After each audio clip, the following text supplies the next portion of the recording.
Welcome to the GMVA 2020 Pilates program. We're going to go through our exercises together. I've got the program on my phone, which is on the website, just where you're watching this video from. And we're going to go through the technical side of it, so you make sure when you're doing it at home, you're doing it well, which is really key. The stronger we can get through our tummy and our body, the more you're going to be able to move fast, be less injured, and jump higher. And those are three massive things for volleyballers. So well done on watching the video. Let's make sure we commit to our program and we do it technically well. Okay, our first one is a prone alternating hand lift. So we want to have our hands about thumb width apart and our feet can start about shoulder width. If it's really hard, make your feet a little bit wider and your hands a little bit closer. Okay? The idea is this is achievable, not impossible. Okay, so I'm going to start with my hands nice and close and my feet about shoulder width apart.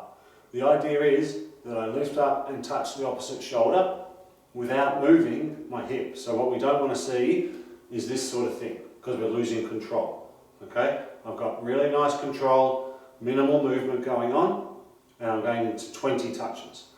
If I'm doing really well, I can have my hands further apart and it becomes a hell of a lot more challenging to get to. Alright, you'll feel your shoulders working, you'll feel your tummy working. Make sure your legs are nice and straight. Right, and we're not collapsing in with our feet. Okay, so we're looking for 20 touches, 10 each arm, at a nice slow tempo. Okay, next we have a 90-degree hip and knee leg press. So I'm lying back on the ground, got my legs and knees 90 degrees in my hips, 90 degrees in my knees, and my hands, I like to have them just at my tummy so I can feel if it's about bulging up. We don't want to bulge up in your tummy. We want to keep our tummy down and our lower back pushed into the ground. So I push away slowly and don't move the other leg. Bring it back. Push away slowly, don't move the other leg. And I should feel control through my tummy and not an arch up in the back. Right, we want to be nice and controlled. We have to be careful that our opposite leg doesn't drop as we do it. Right, we've got to keep a nice controlled motion through your tummy, through your belly, and through your lower back. We want to get 10 each leg. Right, so a total of 20. If 20 becomes too many, let's raise it up to 30. Okay, next up we have a push-up, and we're looking for a really perfectly formed push-up. We're going to go through a few variations so we can make it achievable for everyone. If you can do your push-ups on your toes, fantastic, go for that. We're looking for 10 to 15 repetitions. We want 2 seconds down and 2 seconds up. Trying to breathe in on the down, breathe out on the up. Okay, so an example of that. My feet shoulder width apart. I come down, I touch the floor with my chin and my hips, and I come up. So breathing in, breathing out on the up. And I want to get that tempo the whole time. So we don't want to lose control of our feet, we don't want to sink our hips, we don't want to stick our bum up in the air, we don't want to have our hands out here. You see this one a lot? Okay, I'm in a perfect position. Every time. So 10 to 15 repetitions. If that's too hard, that's totally fine. Go onto your knees. That's another variation. Okay, we're on our knees and we're simply coming down, chin and hips to the ground. Same idea. Same breathing, same everything. 10 to 15 repetitions. I think better than knees is to do it on an inclined surface, because that way we get our tummy working a little bit harder. We'll show you that one now. Okay, here I've got an incline, I'm going to move down, I touch my chest, I drive up. Breathing in, breathing out on the up. Okay, so that lifts it up a little bit higher, which means it's a little bit more achievable. If that's still too tough, that's totally fine. We're going to go over onto my bench in the far corner and we'll do some there. Okay, so I'm going to have my hands on the top of the bench. The bench is higher than the seat there. Up on my toes, touch the chest, drive it up. Touch the chest, drive it up. Okay, so the important thing when we're doing our push-ups is it's what's hard for you.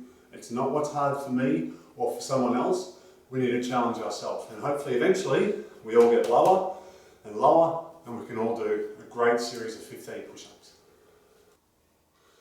Okay, our next one, 90-degree hips and knees before, lower back pushed into the ground and tummy down. So similar posture, same posture as before, but hands are going up in the air.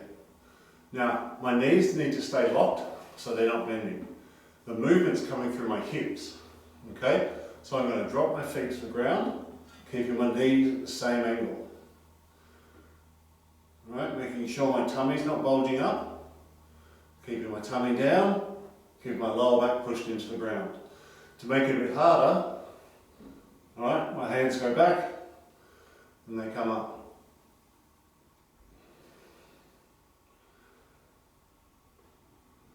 We're looking for 10 to 15 repetitions of control. It's not speed. And if you want to make it harder again, grab a medicine ball or a bag of rice, anything that weighs a couple of kilograms, and you'll make the exercise a fair bit harder. Okay? 10 to 15 repetitions. If that becomes easy, push it up, 15 to 20, see where you can get to. Okay, our last one's a tough one. There's a bit of coordination in it. There's some shoulder strength, some tummy strength, coordination between feet and hands. Right, we need to work the full body on this one, including our brain. So, I'm going to start in a position where my feet are together and my hands are apart, and then I'm going to walk across and walk it back. Alright, so that's how it's going to look when I'm on the ground. Okay, so let's have a look. So my hands are a little wider than the shoulders, and my feet are together. Alright, I'm in a straight prone position. I walk across, now my hands are together and my feet are apart, then my feet are together and my hands are apart. And I want to glide across and back. So we want to make it smooth. You need to be careful not to step too far with your feet, so we don't want to go here. That's very common. We've got to keep it small. Small and controlled. We want to glide from side to side and try not to clunk, clunk. It's all about nice gliding control. Okay? We're looking for, what are we looking for? 10 to 15 steps in each direction. So the way we count it is 1, 2, 3, and we're going up between 20 and 30. Okay, so that's our circuit. We've done it once. We need to do it 3 or 4 times to make sure we're getting some gains. Okay, 3 to maintain, 4 to gain.